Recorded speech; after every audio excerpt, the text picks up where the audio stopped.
చాలా మంది JNTH students ముఖ్యంగా అడుగుతా ఉన్నారు. ఎవరైతే పీజీ సెట్ రాసున్నారో వాళ్ళందరూ కూడా అడుగుతా ఉన్నారు, ఏంటండి ఇప్పుడు టాప్ మోస్ట్ కాలేజీల్లోనే ప్లేస్మెంట్స్ రావట్లేదా అండి ఎంటెక్ చేస్తే అని చెప్పేసి అడుగుతా ఉన్నారు. దాని గురించి వీడియో చేయడం అయితే జరిగిందనమాట. ముందుగా అయితే ఇంతవరకు ఈ ఛానల్ సబ్స్క్రైబ్ చేసుకుని వాళ్ళు ఎవరన్నా ఉన్నట్టయితే సబ్స్క్రైబ్ చేసుకుని ఈ వీడియోని లైక్ చేసి షేర్ చేయండి. మీకు కనుక నాతో మాట్లాడాలని ఉంటే కాల్ బి4 ద్వారా కాల్ చేయండి. Telugu engineering irrigation Telegram channel join అవ్వండి. వీడియోకి హైప్ ఇవ్వండి. ఇక టాపిక్ లో వెళితే ఏంటంటే, మీకు టాప్ మోస్ట్ కాలేజీల్లో ప్లేస్మెంట్స్ రావట్లేదని కాదు నేను చెప్పింది. ఇప్పుడు చదువుకునే వాళ్ళు ఎక్కడున్నా చదువుకుంటారు, కానీ ప్లేస్మెంట్స్ చూపించాల్సిన బాధ్యత ఆ కాలేజీలో అఫిలియేటెడ్ లోనో అటానమస్ లోనో ఇవాళ రోజున సాఫ్ట్వేర్ కంపెనీలు పెద్ద పెద్ద కంపెనీలు ఎక్కువ శాతం రావట్లేదు.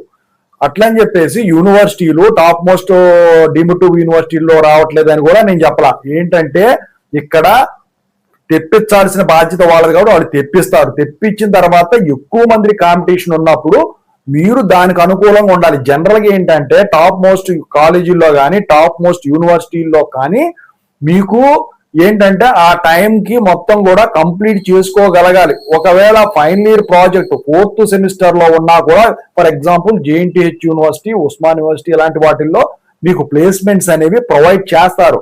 సో అవి జరుగుతుండగానే మీకు ఎంటెక్ సర్టిఫికెట్ రాకపోయినా కూడా మీకు జాబ్ వచ్చినట్టయితే దాని ప్రకారం వాళ్ళు రిక్రూట్ చేసుకొని ఆ తర్వాత కొంత టైం ఇస్తారు. ఈ టైంలో కల్లా మీరు వెళ్ళేసి అది మిగతా వరకు కూడా కంప్లీట్ చేసుకొని మీ సర్టిఫికెట్ అనేది మీరు తెచ్చుకున్నట్టయితే మీకు జాబ్ అనేది నిలుస్తుంది. అది నేను చెప్పిన దానికి అర్థం. నిడివి ఎక్కువైపోతుందని చెప్పేసి మీకు తక్కువ టైంలో కావాలంటున్నారని చెప్పేసి నేను స్పీడ్ గా అది చెప్పడం అయితే జరిగింది. ఓవరాల్ గా టాప్ మోస్ట్ కాలేజీల్లో ప్లేస్మెంట్స్ రాకుండా అయితే ఉండవు. ఏ అనాకారి కాలేజీలో చూసుకున్న, ఏ చిన్న కాలేజీ అంటే అలాంటి కాలేజీలు తెలంగాణలో ఇవ్వండి, పిచ్చి కాలేజీలు ఏం కూడా అన్ని అప్పుడే వేశారు. అయితే ఏ చిన్న కాలేజీ, చిన్న పల్లెటూరు కాలేజీలో చూసుకున్నా అట్లీస్ట్ ఒక పెద్ద కంపెనీ అయినా వస్తుంది.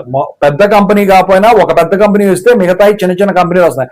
అయితే వాళ్ళ స్టూడెంట్స్ టాలెంట్ ని వాళ్ళు చూపించుకొని జాబులు సాధిస్తా ఉన్నారు. బీటెక్ మీద. ఇక ఎంటెక్ మీద అంటారా, ఇక వచ్చేసరికి నీకు చెప్పాల్సిన మళ్ళా ఎంటెక్ మీద ప్లేస్మెంట్స్ అనేవి క్యాంపస్ ప్లేస్మెంట్స్ చాలా తక్కువ ఉంటాయి. ఆ తక్కువ కూడా ఈ యూనివర్సిటీలకు వెళ్ళి వాళ్ళు రిక్రూట్ చేసుకుంటారు. కావాలంటే మీరు ఎవరినన్నా అడగండి, ఇదే జరుగుతుంది. అటానమస్లో అఫిలియేటెడ్ లో రావద్దని కాదు, వాళ్ళు మేనేజ్ చేసే మెయింటైన్ చేసే ఫెసిలిటీస్ ని, ఎక్విప్మెంట్ ని, స్టూడెంట్స్ నాలెడ్జ్ ని బట్టి ఈ రిక్రూట్మెంట్ అనేది జరుగుద్దా జరగదా, ప్లేస్మెంట్స్ అనేవి వస్తాయా రావా అని చెప్పేసి వాళ్ళ రోజున ఉందండి. ఓకేనా. ఓవరాల్ గా నేను చెప్పొచ్చేది ఏంటంటే, చదువు ఉన్నతమైనది అయితేనే వీళ్ళకి ఉద్యోగాలు వస్తున్నాయి.